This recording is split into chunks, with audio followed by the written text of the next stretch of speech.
I want to ask a genuinely serious question, and I want you to sit with it for a second before we get into the episode. How is double brokering still this much of a problem in 2026? Not as a rhetorical flourish, as an actual question. Because this is not a new scam that snuck up on anyone. It is not some sophisticated emerging threat the industry is still trying to understand. Double brokering has been burning carriers for years. The complaints have been loud, the financial damage has been documented, and the stories have been everywhere. And yet here we are, in 2026, still having the same conversation, still warning each other, still watching honest carriers get hit, still watching the people who caused the mess walk away while the people who did the actual work are left sorting through the wreckage. At some point, that stops being a problem and starts being a choice. A choice to tolerate something the industry has the tools, the data, and the motivation to take far more seriously than it has. That is what this episode is about. This is Behind the Wheel. Welcome back to Behind the Wheel, the show where we talk about trucking the way people in the real world actually experience it. No sugarcoating, no industry speeches, and no pretending that obvious dysfunction is just part of doing business. What is going on, everybody? Glad you're here. Last episode, we talked about the broader trucking squeeze of 2026, the way pressure from multiple directions has been piling up simultaneously and making the whole job feel heavier than it should. Double brokering fits squarely inside that conversation because it is one of the clearest examples of a problem that is well understood, well documented, and still not fixed. And the people absorbing the cost of that unfixed problem are, as usual, the ones who are already carrying the most.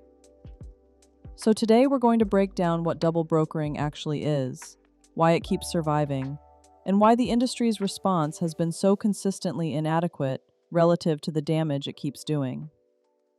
Let's get into it. Let me start by defining the problem clearly, because double brokering is one of those terms that gets used a lot and understood in the general sense without always being understood in the specific sense.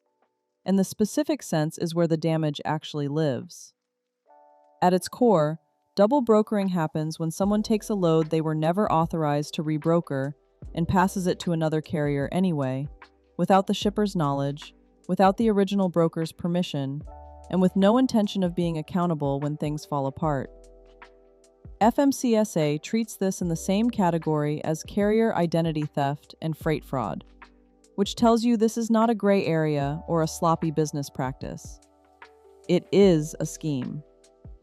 FreightWaves described it plainly. A fraudulent operator takes a legitimate load, reposts it as if they have the right to offer it, collects payment or directs payment, and then disappears after someone else does the actual work. Think about how that plays out in practice. The shipper believes the load is covered through legitimate channels. The real broker believes the freight is moving the way it's supposed to. The carrier believes they booked a real job through a real middleman. The driver shows up, moves the freight, burns the fuel, and puts in the hours. And the person in the middle, who contributed nothing except deception, walks off with money they were never entitled to, leaving everyone else to figure out what happened and who is responsible.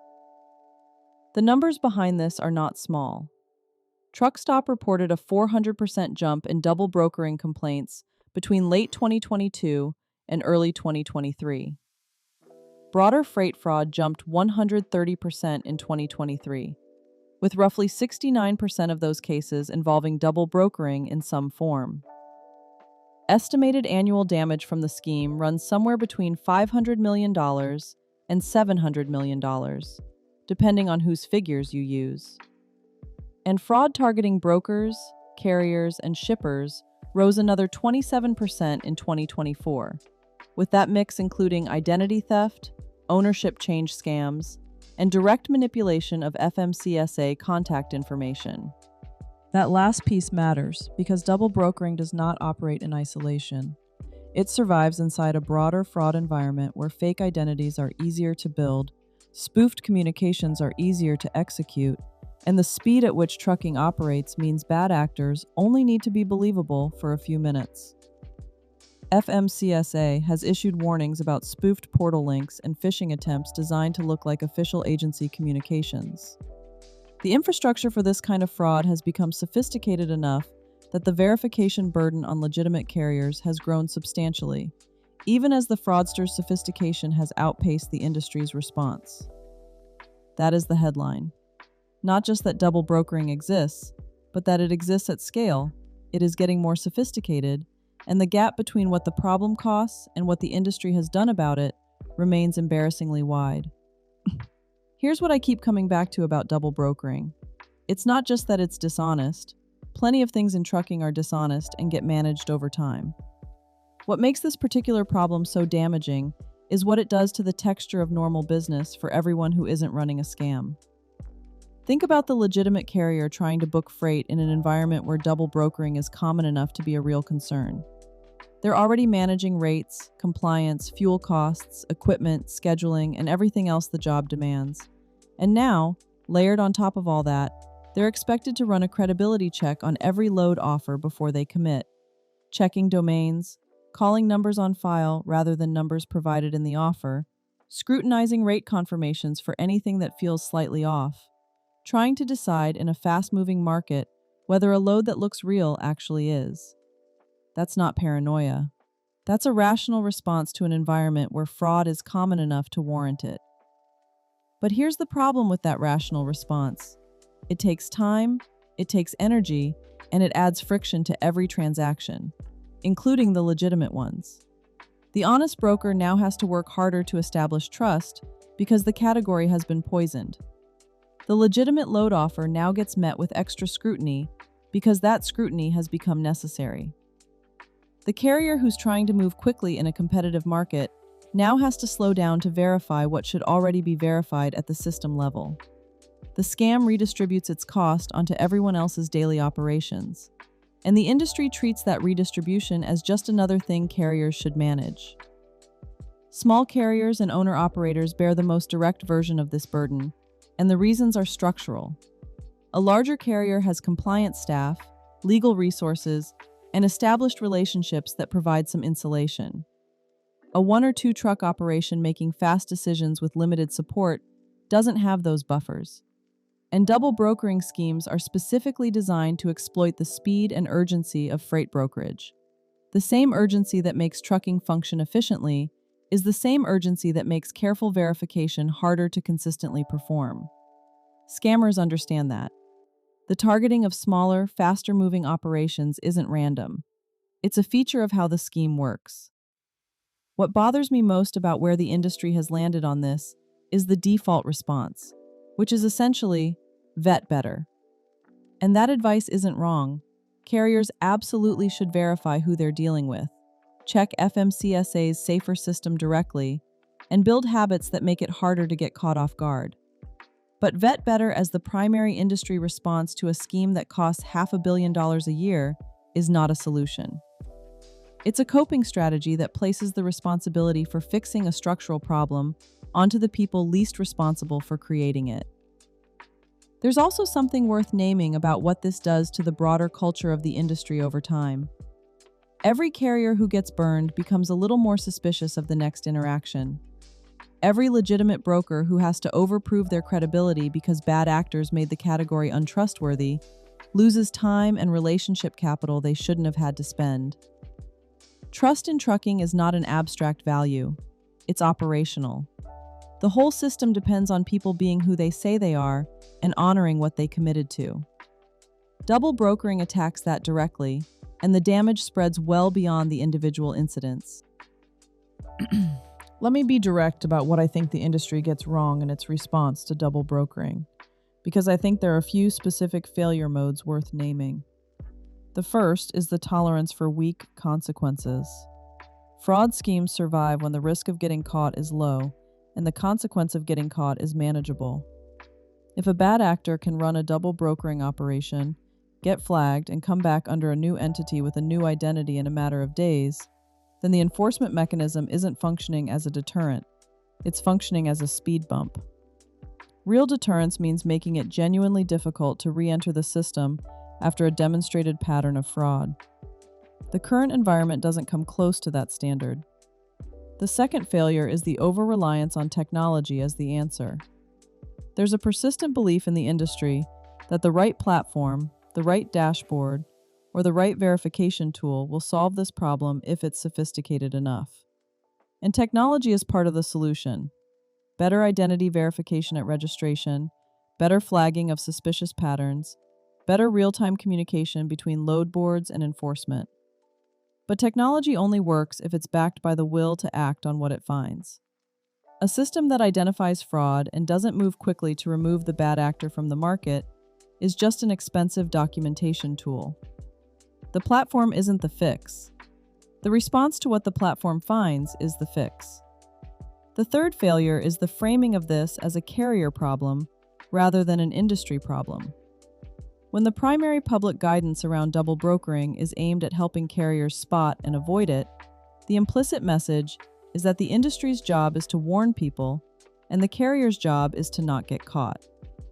That framing conveniently removes accountability from the load boards, the registration systems, and the regulatory bodies that have more leverage to address root causes than any individual carrier does.